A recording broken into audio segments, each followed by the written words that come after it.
योग दिवस की जो तस्वीरें लगातार सामने आ रही है, जरूरी है जानना कि इस वक्त किस तरीके की तैयारियां नजर आ रही है। और मैं रुकना चाहूंगी इस वक्त इरफान कुरैशी का, चूंकि आज श्रीनगर से बेहद खास तस्वीरें कुछ ही देर बाद आपके सामने होंगी। इरफान, इसको लेकर किस तरीके की तैयारियां, जोश और जुनून?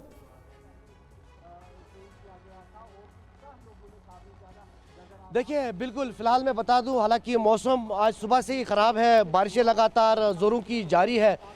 6 से 6:30 के बीच प्रधानमंत्री नरेंद्र मोदी श्रीनगर के SKICC डल झील की खूबसूरत नज़ारों के बीचों बीच योगा सेशन शुरू करने वाले थे, जहां करीबन 7,000 से 9,000 के बीच जो उनके साथ युवा एथलीट मौजूद रहेंगे। लेकिन फिलहाल बारिशें शुरू हो गई है, लेकिन कुछ चेंजेस इस प्रोग्राम में हो सकती हैं। हालांकि अभी आधिकारिक रूप से कोई जानकारी साझा नहीं की गई है, लेकिन इस योगा सेशन को लेकर पूरे जम्मू कश्मीर में खास तौर पर उत्साह देखा गया। कल जो ही प्रधानमंत्री नरेंद्र मोदी श्रीनगर का रुख किए और यहाँ जब पहुँचे तो उनका स्वागत जो है यहाँ के ट्रेडिशनल गानों से किया गया और उसके बाद उन्होंने युवाओं से इंटरेक्ट भी किया। तो आज का जो प्रोग्राम है वो करीबन 6 बजे से शुरू होना है, लेकिन फिलहाल बारिशें हैं। आप पीछे अगर आपको मैं तस्वीरें दिखाने का प्रयास करूं तो आप देख सकते हैं, ये आप देख सकते हैं। मैं आपको माफी के साथ इंटरप्ट करी क्योंकि क्लैरिटी चाहिए। आपने कहा कि परिवर्तन कुछ हो सकता है, मतलब क्या ये मान के चले कि कार्यक्रम थोड़ा डिले होगा बारिश की वजह से? बिल्कुल बिल्कुल साफ तौर पर, क्योंकि जो कार्यक्रम था वो डल झील के बिल्कुल किनारे करना था, SKICC जो कॉन्फ्रेंस सेंटर है वहाँ पर। लेकिन अब चूंकि बारिशें लगातार हो रही हैं तो इसमें कुछ तब्दीलियाँ हो सकती हैं और फिलहाल ऑलरेडी प्रोग्राम जो है वो डिले हो चुका है, क्योंकि 6 बजे से कार्यक्रम शुरू होना था। तो अभी कुछ देर में स्पष्ट हो पाएगा कि आगे जाकर क्या प्रधानमंत्री के कार्यक्रम। दिल्ली का मुझे बात याद आ रही है प्रतिमा, और वो तस्वीरें भी हम दिखा रहे हैं कि किस तरीके से 10वें योग दिवस की हम बात कर रहे हैं तो कैसे इसकी शुरुआत हुई। और दिल्ली में भी मुझे याद है बारिश हो रही थी और बारिश की खलल के बीच भी सभी ने बढ़ चढ़कर योग में हिस्सा लिया था। और हम ये भी देखेंगे कि आखिर किस तरीके की तब्दीली अब आने वाले वक्त में इस कार्यक्रम के तहत होती है। आपके पास जब हम जल्द हम वापस लौटेंगे। दिल्ली का रुख करती हूं, विवेक शर्मा हमारे सहयोगी इस वक्त हमें ज्वाइन कर चुके हैं। और विवेक, अब आप कहां पर मौजूद हैं, किस तरीके से आपके पीछे अब योग आसन लोग कर रहे हैं, सीधी तस्वीरें जरा दिखाएं। देखिए, इस वक्त हम मौजूद है लोधी गार्डन में और आप तस्वीरों में देख सकते हैं कि यहाँ पे काफ़ी तादाद में लोग जो हैं वो योगा करने के लिए पहुँचे हैं। कुछ देर बाद यहाँ पे रेल मंत्री अश्विनी वैष्णव जो है वो पहुँचने वाले हैं, वो भी यहाँ पे लोगों के साथ मिलकर योग करेंगे। तो आप देख सकते हैं तस्वीरों में कि यहाँ पर जो है बच्चे, बूढ़े, जवान सभी आपको यहाँ पे तस्वीरों में नजर आएंगे। काफ़ी तादाद में लोग जो हैं वो दिल्ली के अलग अलग इलाकों से यहाँ पर पहुँचे हुए हैं और काफ़ी तादाद में लगातार लोगों की भीड़ जो है वो आनी शुरू हो चुकी है। सुबह से ही ये लोग यहाँ पर योगा करने के लिए पहुँच चुके हैं और अब इंतजार किया जा रहा है रेल मंत्री का, जब वो यहाँ पे आएंगे तो इस कार्यक्रम को और आगे बढ़ाया जाने वाला है।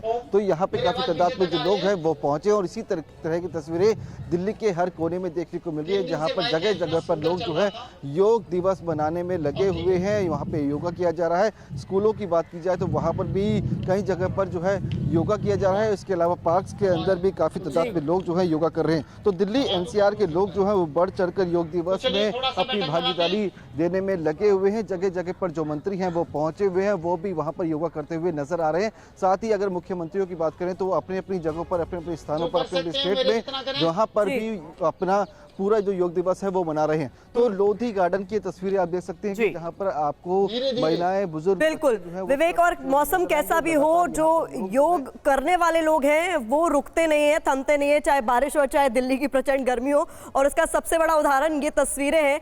गर्मी ने इस बार बहुत परेशान किया है और इस दौरान हम लोग राहत की उम्मीद कर रहे हैं। इंडोर्स रहते हुए योगा के जरिए अपने आप को कैसे हम स्वस्थ रख सकते हैं, फिट रख सकते हैं, ये जानना भी बहुत जरूरी है। मैं एक सिंपल सी क्रिया बताऊंगी जिसको हम सिंपल क्रिया ही बोलते हैं। इसमें हम अपनी सांसों की गति को बढ़ाएंगे क्योंकि गर्मी की वजह से सांस लेने में भी कभी कठिनाई होती है। लेट्स डू अ सिंपल क्रिया। आप लोगों से रिक्वेस्ट करूंगी, keep your right hand on your chest, left hand on your stomach. सांसों की गति को बढ़ा लीजिए, गहरी सांस लीजिए, सांस छोड़िए, deep inhale,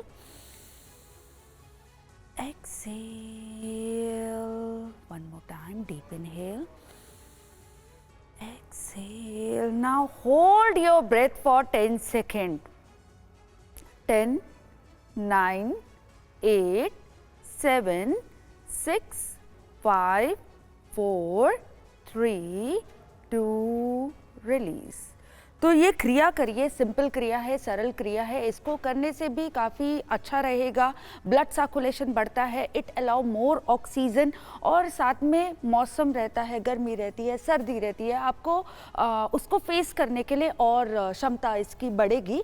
so this is like one of the best and one of the best easy क्रिया जो आप लोग कर सकते हैं। हीरा, लेकिन एक प्रॉब्लम तो ये है ना, हम जैसे इंडोर प्रेमाइसेस में हैं, एसी में हैं, हमारा वाटर इनटेक बहुत कम हो जाता है, और अगर हम बाहर जाते हैं तो अचानक गर्मी में जाते हैं तो वो छींके आते हैं, यानी हम किसी ना किसी तरीके से एलर्जी से बहुत जल्दी प्रोन हो जाते हैं। क्या ऐसे में भी योग के माध्यम से हम अपने ब्रीदिंग हैबिट्स को या ड्रिंकिंग हैबिट्स को किसी तरीके से इंडोर होते हुए भी मेंटेन कर सकते हैं? यस, पहली बात तो हमारे बॉडी का टेम्परेचर होता है। हाँ। हर आदमी अगर उस टेम्परेचर के हिसाब से रहता है तो उसको जो अस्थमेटिक प्रॉब्लम है, सांस से रिलेटेड कोई भी बीमारी, चाहे ब्रोंकाइटिस हो, इन सब से हम बच सकते हैं। लेकिन इसमें नियम काम करते हैं। आप देखो, जब खाते हो, कभी आप नोट करना, बाहर खाना खाएंगे, वो आपको कोल्ड कॉफी ऑर्डर करेंगे, मजीद तो आजकल एक नया ट्रेंड चला, मजीद तो पी लो। आप ठंडा गर्म कर रहे हो तो पेट खराब करे तो नाक की समस्याएं तो होंगी, साथ साथ आपकी बॉडी में पित्त रोग उछलने लग जाते हैं, आपके स्किन डिसऑर्डर सबसे ज्यादा होते हैं। लोग बताते नहीं कि इचिंग करते रहते हैं एवरी टाइम। तो मैं आपको ये कहूंगा, जब भी हम ठंडे से गर्म में जा रहे हैं तो एवरी टाइम आप पानी बिल्कुल ठंडा मत पियो, आप नॉर्मल टेम्परेचर का वाटर पियो। सबसे पहला काम तो वो करता है। डाइजेशन को, हमारे यहाँ एक जठाग्नि है, हमारे पेट में जो खाना बन रहा होता है ना, उसे पचाने का काम भी एक मशीन है अंदर, वो कर रही है। तो उस मशीन को जब आप तवे पे पानी डालते तो ऐसे होता है, सेम ऐसे पेट में हमारे होता है। तो मैं सबसे यही कहूंगा, एक तो खाने के साथ थोड़ा थोड़ा नॉर्मल टेम्परेचर का पानी पियो, एकदम ठंडा मत लो।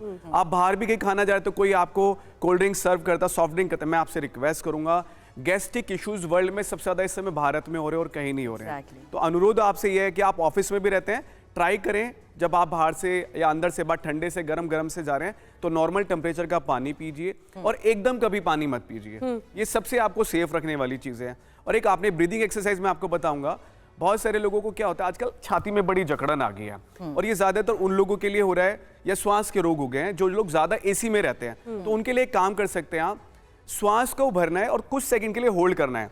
जैसे अभी मैं, हमारी पार्टनर योगिनी जी ने बताया, गुलाटी जी ने, तो मैं एक चीज उसमें भी ऐड करूंगा, जब हम लोगों को छींके आ रही है, गर्मी बहुत ज्यादा हो रही है, तो प्राणायाम हमारे आयुर्वेद में बड़े अच्छे हैं। उसमें आप शीतली करो, शीतकारी करो, और ऐसे उज्जाई प्राणायाम करो,